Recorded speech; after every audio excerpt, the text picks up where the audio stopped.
মেঘনার ভিউসি ঘাটে প্রতিদিন ভোর থেকে শুরু হয় শ্রমিক ব্যবসায়ীদের হাক। এরপর বিকেল পর্যন্ত ধান বেচাকেনা। মৌসুমে প্রতিদিন প্রায় 1 লাখ মণ ধান কেনাবেচা হয় দেশের পূর্বাঞ্চলের সবচেয়ে বড় এই হাটে। মুকামে কর্মসংস্থান হয়েছে কয়েকশো শ্রমিকের। এছাড়া মুকাম ঘিরেই গড়ে উঠেছে প্রায় 250 চালকল, যেগুলোতে কাজ করছেন আরও কয়েক হাজার শ্রমিক। আর চালকলগুলো থেকে প্রতিদিন বাজারজাত হচ্ছে অন্তত 10 কোটি টাকার চাল। ধানের মুকাম স্থানীয় অর্থনীতিকে সমৃদ্ধ করলেও এখানে নেই প্রয়োজনীয় অবকাঠামো, যেটি না থাকায় নৌকা থেকে ধান ওঠানামা এবং ঝড়ের সময় ধান বোঝাই নৌকা রাখা নিয়ে বেগ পেতে হয়। আবাসন সুবিধা না থাকায় নৌকাতেই রাত কাটায় হাওর থেকে ধান নিয়ে আসা ব্যবসায়ীরা। তো জ্বর তুফান হইলে নৌকার দিয়ে সেভ করার মতো কোনো একটা পরিবেশ নেই এখানে। আমরা যে আরেকদারের করোনা ধান বেশি এরা নিজস্ব ঘর তোর আছে অনেক হাই আবার আমরা টেয়া কাটটা নিয়ে তাতে টেয়া কাটটা লাগে প্রতি নৌকাতে একটা ব্যবহারটা 2000 2500 টেয়া লাগে। আমরা একদিন থেকে 2 দিন থেকে এরকম।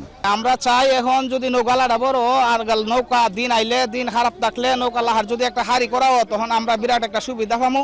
পর্যাপ্ত জেটি সহ প্রয়োজনীয় অবকাঠামো নির্মাণ হলে মুকাম সম্প্রসারণের মাধ্যমে অর্থনীতি আরও গতি পাবে বলে আশা ব্যবসায়ীদের। 60-70% ধান আমরা সংগ্রহ করি হাওর, বিশেষ করে ময়মনসিংহ, সিলেট সহ হাওরের ম্যাক্সিমাম ধানটা এগালার মাধ্যমে সরবরাহ হয়। তাই সরকারের কাছে জোর দাবি জানাচ্ছি, সরকার যাতে আমাদের এই উন্নয়নগুলা, বিশেষ করে জেটি সহ কাঙ্ক্ষিত উন্নয়নগুলা দ্রুত সমাধান করে দেয়।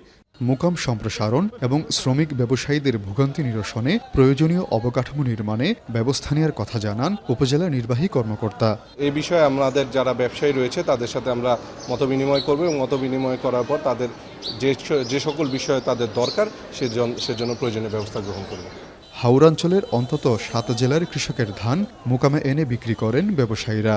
এখানে পাওয়া যায় বিয়ার 28, 29 ও মোটা জাতের ধান। আজিজুল সঞ্চয়, এখন ব্রাহ্মণবাড়িয়া।